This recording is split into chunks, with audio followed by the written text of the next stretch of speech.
Alam mo ba tropa ang tungkol sa mga naglalakihan at naglalakas ang mga warship ng ibang mga bansa?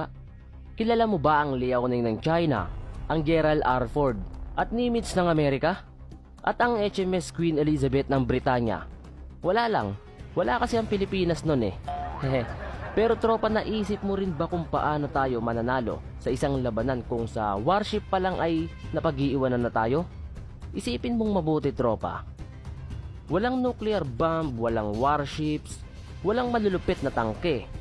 Kaunti ang sundalo. Doon pa lang panalo na yung China eh. Ang problema lang sa China, mga tropa, marami nga silang sundalo pero hindi gaya ng kasundaluhan ng Pilipinas. Dito kasi ang mga sundalo nakapag-training ng maayos at nakapag-aral. Itong mga incheck na potso, kahit ata tambay sa kanto, kinukuha ng mga ito para maging sundalo. Marami kasi sa mga Pinoy walang katiwa-tiwala sa mga sundalo ng Pilipinas. Kesyo, kaunti daw, wala daw malalakas na armas, isang bombahan lang daw sa atin ng China, lusaw na daw tayo. Pinagsasasabi nyo. Alam nyo ba na may batas para sa digmaang nuklear? Ganito kasi yan mga tropa, bago ka magpakawala ng kagimbal-gimbal na bomba, ay may isang batas na dapat sundin ng mga bansa na may nakareserbang nuclear bomb. Alam mo kung ano yon? Ito ang tinatawag na Agreed Mutual Destruction. Ibig sabihin kapag nilabag ang kasunduang ito ng isang bansa na may nuclear bomb, dapat ay handa rin siyang balikan ng isang bombang nuklear. Ang kalalabasan ng lahat ay parang tinanggap ng bawat isa ang kamatayan ng kanilang mga mamamayan at tuluyang pagkalusaw ng kani-kanilang mga bansa.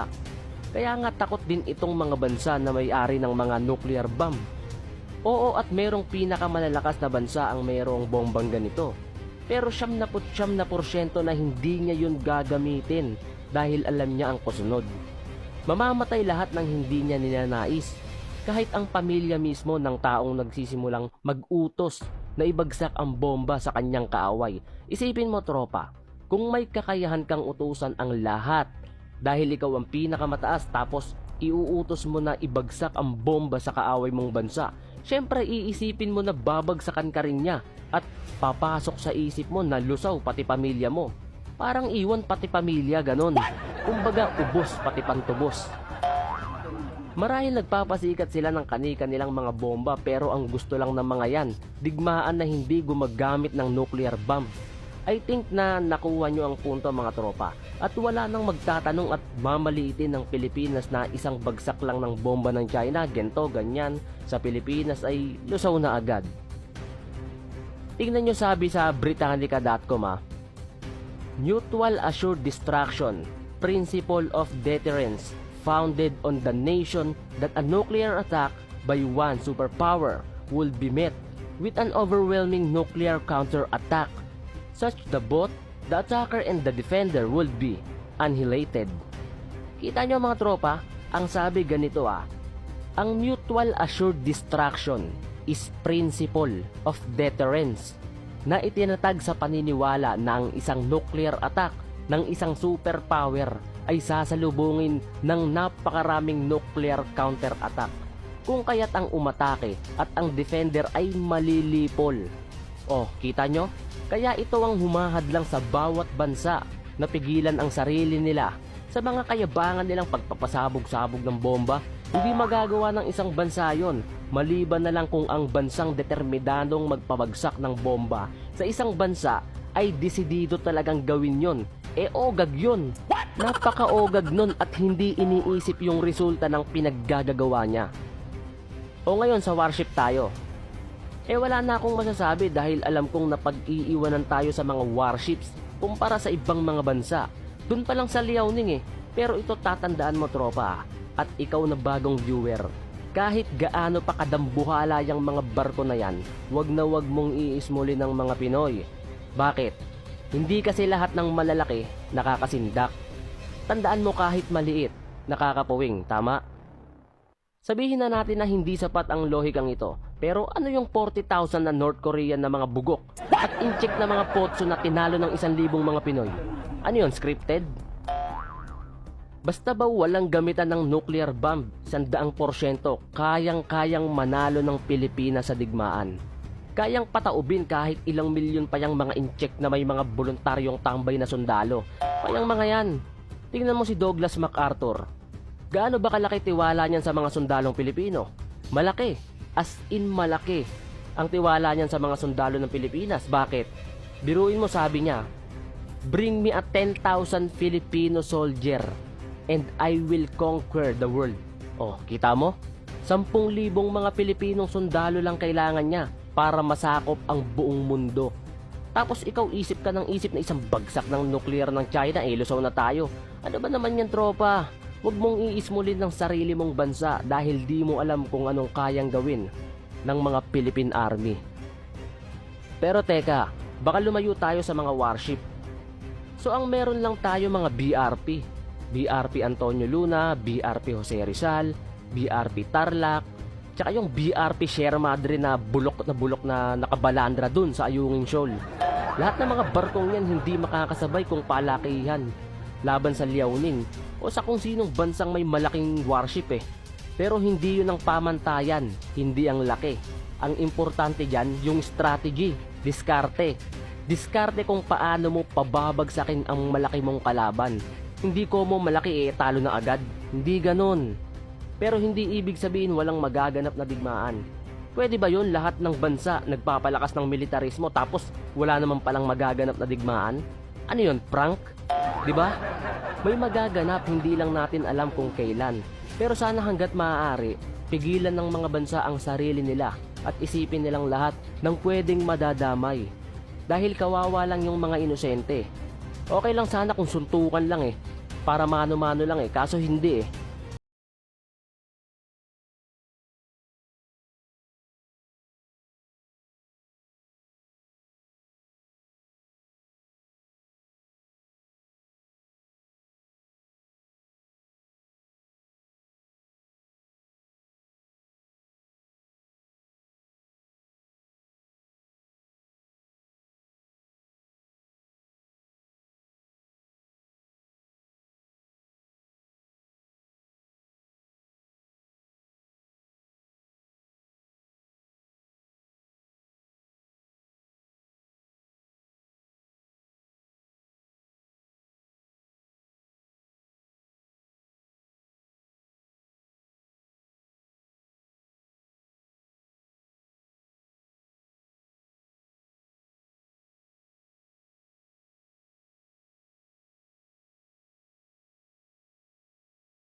Bomber aircraft ng Amerika sa military base ng China sa South China Sea.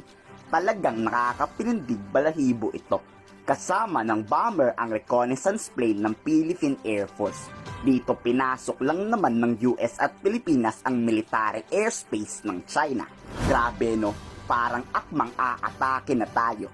Literal na umiiyak dito ang China. Sa sobrang takot nila, pinagbantaang papasabugin daw ang Pilipinas at US pag hindi umalis doon. Dito talagang may pagmatigasan ang Pilipinas. Walang palag ang China. Philippine military aircraft, I'm warning you again. Leave immediately, or you will bear for responsibility for all the consequences. Nasaksihan ng mismong mata ng Philippine Air Force na walang fighter jet ang China sa South China Sea. Kakaunti lang rin ang China Coast Guard na nandoon. Di totoo ang balita ng US Indo-Pacific. Mukhang nagtakbuhan na nga ang China pabalik sa kanilang bansa. Moving. Still looks like nothing along the runway. No aircraft present. Kahit ang US nga ay pinagbantaan rin ng China.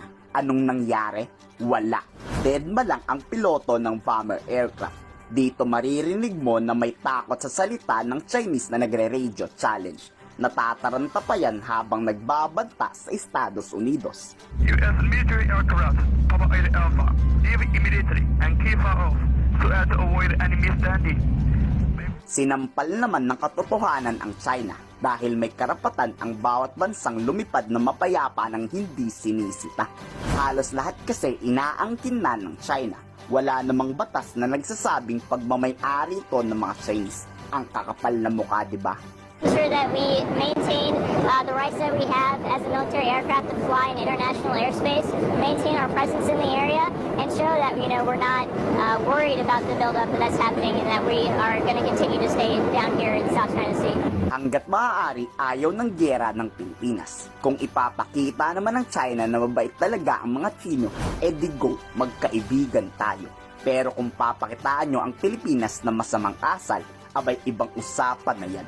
Paggigiit ng Philippine Ambassador to the United States Jose Manuel Romualdez kung ipagpapatuloy ng China ang hindi pagtupad sa pangakong aalisin ang China Coast Guard sa West Philippine Sea, di magkagulo ng kung magkakagulo. Made it clear that we will not give up any of our territories, but we continue to reach out and tell them that we are ready to sit down and talk seriously about how to resolve some of the issues involving the territorial claims.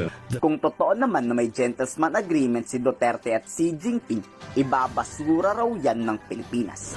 Hindi raw kikilalanin ng Administrasyong Marcos ang secret deal ng Pilipinas at China. Kind of an agreement that does not jive with our policy of making sure that our territory is well protected. Will obviously be not recognized. I think that that's already been made clear on many occasions.